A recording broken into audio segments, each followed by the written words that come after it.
لکه زه چې شیخ ادریس صاحب ته دعا کومه نو زه منافق یم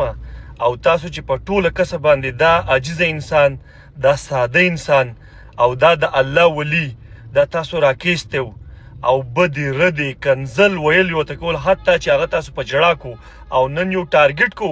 او هغه د دې پانی دنیا نه لاړ. ګوره د میډیا ډیر غټ زوري دا مونږ ته پته ده په ما باندې سونه تهمت سونه الزامات زما خلاف د چا سره ثبوت شته د چا سره ثبوت نشته دا ماته چې کم کنزل کیږي سو کوی ته بړوای خزي چلے سکه د دې سره به ثبوت او دی به زپري خو دیوم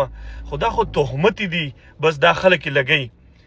شیخ ادریس صاحب چې دی الله پاک دی ول جنتون ورکی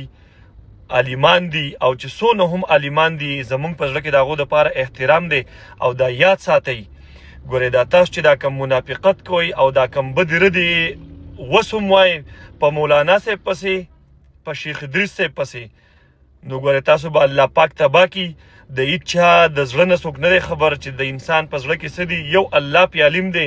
مونږ نن سبا کم کار راټینګ کړی دی مونږ د قبر او د انسان د جنت او د دوزخ کار راټینګ کړی دی باقی مونږ هر څه پرې خو دی مونږ چاته ته جنتی چاته ته دوزخی چاته ته منافق او په دې خبرو الله علم دی. نو باقی به دا خلک دا فیصله وکړي چې دا دی میډیا والا او کبل چا